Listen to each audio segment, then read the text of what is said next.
सिर्फ खबर। स्वागत है आपका।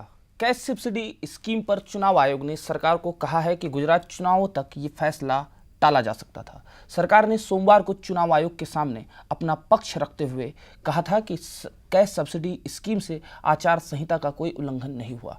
सरकार का ये तर्क था कि स्कीम का ऐलान बजट सत्र में ही हो गया था। इससे पहले बीजेपी ने चुनाव आयोग से शिकायत करते हुए दावा किया था कि गुजरात चुनाव में फायदा लेने की नीयत से केंद्र सरकार ने इस योजना को लागू किया है। नगद सब्सिडी स्कीम पर सरकार के जवाब को लेकर चुनाव आयोग ने अपना फैसला सुनाया। चुनाव आयोग को दिए अपने जवाब में सब्सिडी स्कीम की घोषणा से आचार संहिता का कोई उल्लंघन नहीं हुआ है, ऐसा कहना था सरकार का। वहीं दूसरी ओर सरकार का यह भी कहना था कि इस स्कीम का ऐलान मार्च के बजट भाषण में ही हो गया था। बहरहाल चुनाव आयोग ने यह टिप्पणी की है कि इस स्कीम के फैसले को टाला जा सकता था।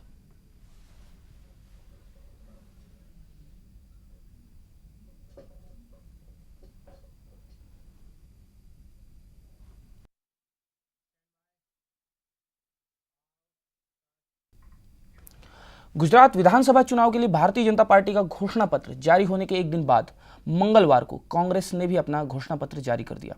कांग्रेस ने नरेंद्र मोदी के घोषणा पत्र को झूठ का पुलिंदा करार देते हुए कहा कि राज्य में उद्योगपतियों के लिए नहीं, आम आदमी की सरकार बनाई जाएगी। कांग्रेस नेता अर्जुन मोढवाडिया ने कहा कि हम राज्य में 5वें वेतन आयोग को लागू करेंगे, सरकार के दरवाजे आम आदमी के लिए खोलेंगे, तय समय सीमा में काम को लेकर कानून बनाएंगे। उन्होंने ये भी कहा कि आज राज्य में 10 लाख किसानों को बिजली नहीं मिल रही है, उनके लिए बिजली का समुचित प्रबंध करेंगे। किसानों को 8 घंटे नहीं बल्कि 14 घंटे बिजली देंगे। किसानों को डीजल पर सब्सिडी दी जाएगी। इसके अलावा हर किसान को 6 महीने में बिजली का कनेक्शन मिलेगा। मोढवाडिया ने कहा कि 80% रोजगार स्थानीय लोगों को ही दिया जाएगा। नए टीचरों की भर्ती की जाएगी। कांग्रेस पार्टी पिछड़े इलाकों में नए उद्योगों को बढ़ावा देगी।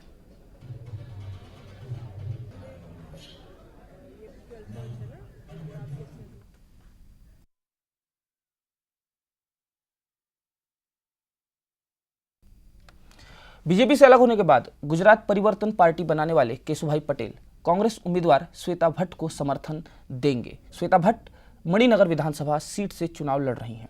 आपको बता दें कि मणिनगर विधानसभा सीट से मोदी चुनाव लड़ रहे हैं। केशुभाई का कांग्रेस उम्मीदवार को समर्थन देने के बाद इस सीट पर चुनाव बेहद दिलचस्प हो गया है।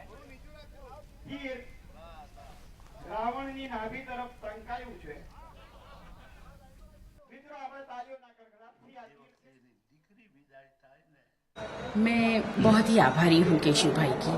वो बहुत ही सीनियर लीडर हैं, समझते हैं मैं एग्जैक्टली क्या कहना चाहती थी और उनका सपोर्ट है, मुझे आशीर्वाद है उनका। I am extremely thankful to him. लेकिन दूसरी तरफ नरेंद्र मोदी ने यह भी आरोप लगाया है कि कांग्रेस और जीपीपी दोनों कहीं न कहीं मिली हुई हैं। जिस तरह से कैंडिडेट विड्रॉ किया गया है, तो आपको लगता है कि जो बात कह रहे हैं उस बात को ज्यादा मजबूती रखने में बल मिलता हो? पता नहीं, वो तो कुछ भी आरोप लगाते हैं। अब उनकी हर एक बातें कहाँ अपने विश्लेषण करेंगे और जस्टिफिकेशन करेंगे। कुछ चीजें ऐसी होती है बेटर अवॉइड करते हैं, काम पे कॉन्सेंट्रेट करते हैं। गुजरात के मुख्यमंत्री नरेंद्र मोदी को एक बड़ा झटका लगा है। अमेरिका के 25 सांसदों ने अमेरिकी विदेश मंत्री हिलेरी क्लिंटन को चिट्ठी लिखकर कहा है कि मोदी को वीजा न दिया जाए। इन सांसदों का आरोप है कि मोदी ने 2002 के दंगा पीड़ितों को आज तक इंसाफ नहीं दिलाया है और अगर मोदी को वीजा दिया गया तो दंगों की जांच पर असर पड़ेगा। सांसदों ने चिट्ठी 29 नवंबर को लिखी थी। आपको बता दें कि अमेरिका ने साल 2005 में मोदी को वीजा देने से इनकार कर दिया था। उस वक्त जॉर्ज बुश अमेरिका के राष्ट्रपति थे।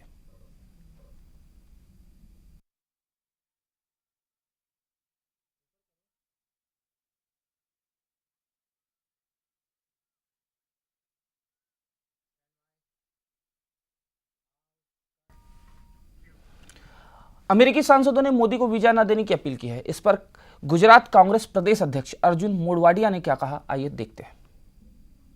मोदी जी को बहुत सालों पहले अमेरिका सहित 20 देशों ने प्रवेशबंदी करके रखी है और उसी समय हमारा स्टैंड ये था कि गुजरात का देश का हमारा आंतरिक मामला है।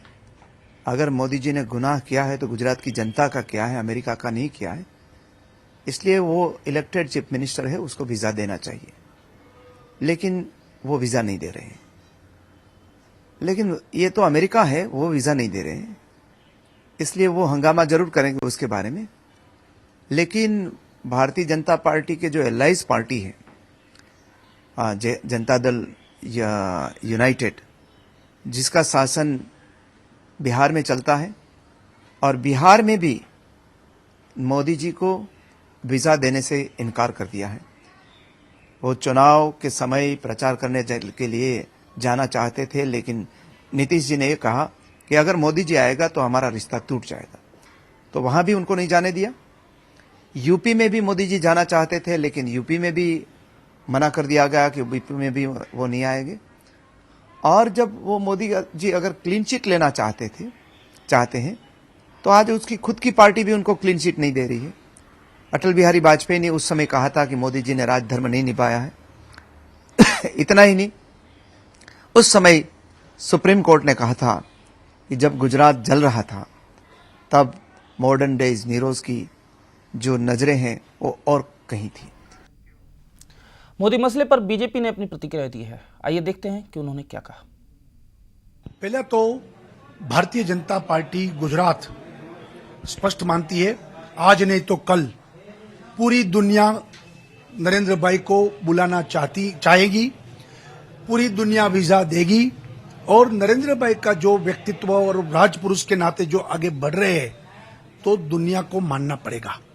दूसरी बात, पिछले 10 साल से गुजरात विरोधी कुछ तत्व, कुछ लोग, जैसे कुछ एनजीओ भी जो विदेश के फंडों से चलती है, वो लोग ये पूरी अमेरिका में ये सब बात चलाते हैं और नरेंद्र मोदी को बदनाम करने के लिए कुछ न कुछ वहां एक्टिविटी करते हैं। वो उन लोगों का ये काम है। अभी वक्त एक छोटे से ब्रेक का, बने रहिए हमारे साथ।